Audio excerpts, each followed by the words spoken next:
to the house. Don't feel like getting out.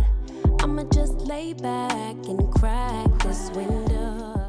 Hi guys, welcome back to my channel. If you're new here, hi, welcome. For my returning subscribers, hey fam, how's it going? I hope all is well with you guys.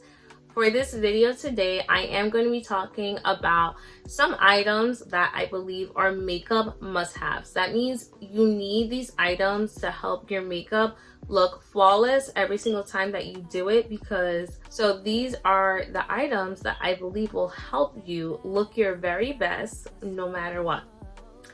So to get started, I am going to try to keep this to a short list because yes, there's a lot of products like we use when we're doing our makeup, but these products help to make or break your makeup look. Like, you need them. And I don't think every single thing I use when I do my makeup, I always need, but these items, I actually need them. So the first thing, the very first thing, number one, is a good moisturizer. Moisturizer is very important because you want to make sure that your skin is moisturized, is ready to put on makeup. If your skin is very dry and patchy, when you put makeup on top of that, you're going to see all that texture from your dry skin, your patchy skin, your flaky skin underneath.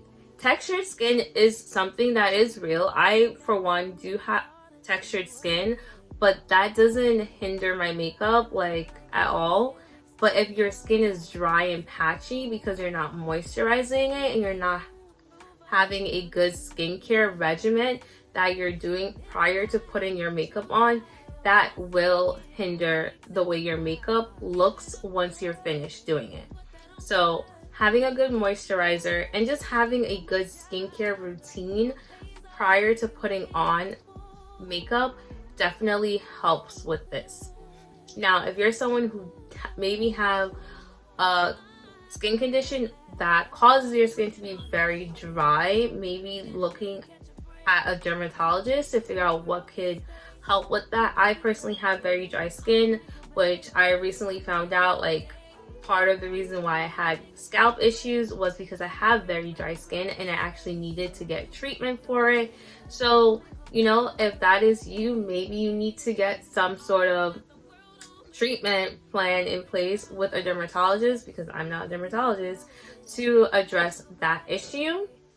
But if you're just someone with normal, regular dry skin that you just need to moisturize, using a moisturizer before putting on your makeup definitely helps to minimize your pores. One, making sure you have a smooth foundation that you're putting your makeup on and preventing creasing and like just patchiness of your makeup.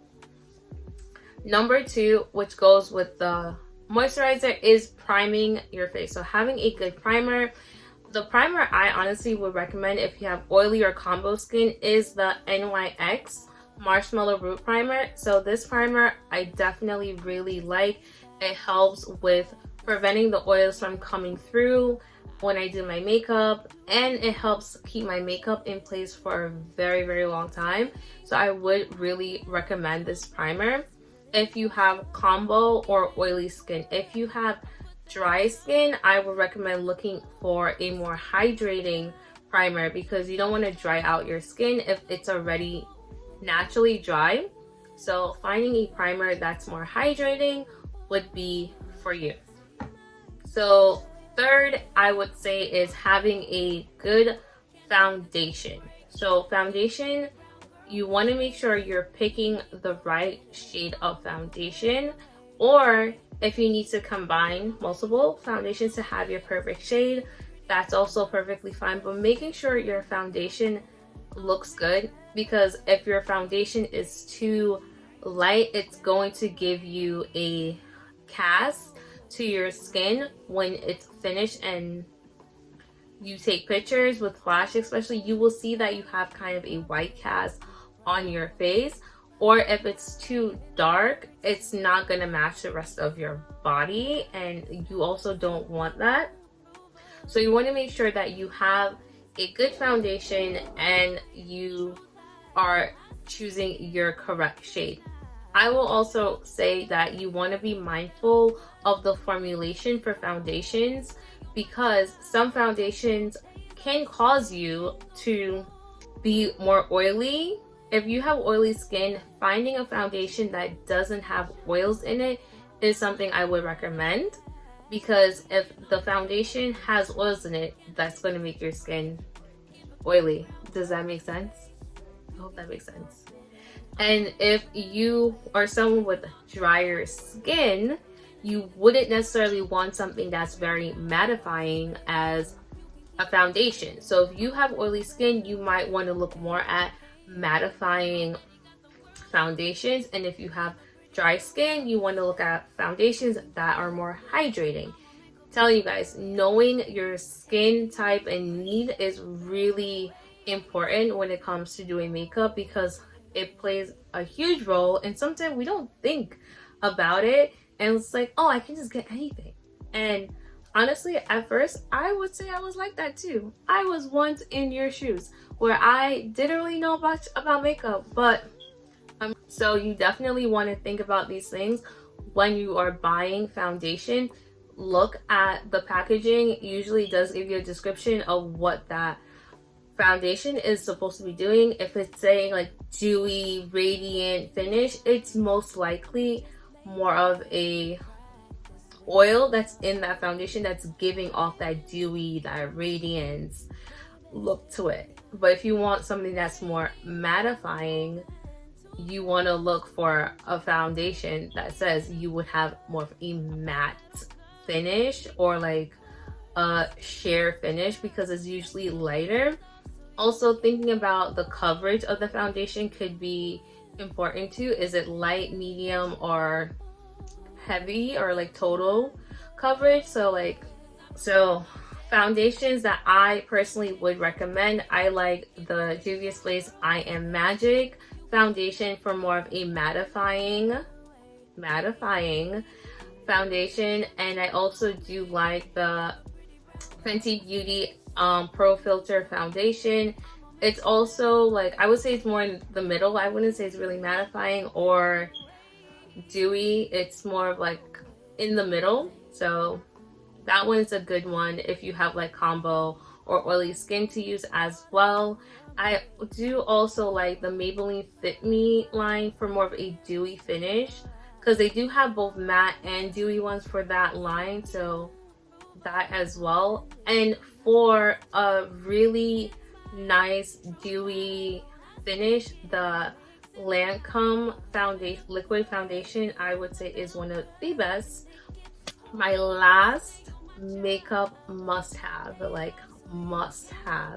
is having good eyeshadow palettes. Having really good eyeshadow palettes is very important, because you don't want to buy lower end palettes, because at least for me, the pigmentation needs to be there. If when I put it on, I'm not seeing the color as it's supposed to be on my skin, like that's not a good eyeshadow palette. That's like, what is this? So you want to make sure you're buying quality eyeshadow palettes, because you want to make sure when you're putting it on, the colors are appearing as they should. You're able to blend them. Like when you're blending it, it blends easily. It's not looking patchy. So that's something you want to look for. Also, this is an issue with some people, is like the fallout. Like some people hate when eyeshadow palettes have a lot of fallout. For me, that's not really a major problem.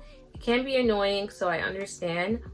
But if that's something that you also want to look for, is like looking for palettes that have very minimal to like no fallout when you're using it. For me, you guys know I very much stand by Juvia's Place palettes in terms of palettes that have great pigmentation for the cost as well. Like they're not super expensive, so I would really recommend Juvia's Place. I also do like my Natasha Denoya palette that I do have. I only have one from them, and that was gifted. I do want to look into more of their palettes. I also do like the Anastasia Beverly Hills palettes. Their palettes are amazing. Pigmentation's there. Fallout, not that much. They are a little bit on the pricey end, but they are great quality and it will last you a long time.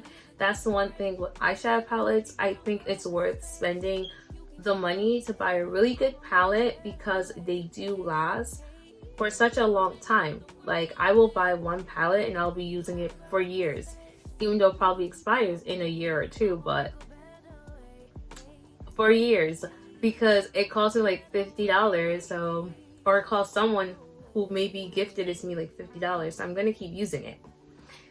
But those are my quick makeup must-haves. I hope this video was helpful to someone. As always, thank you guys so much for watching. I appreciate the support. Make sure you like this video, leave me a comment. If you have questions, also leave me a comment, and I will see you guys in my next one. Bye guys.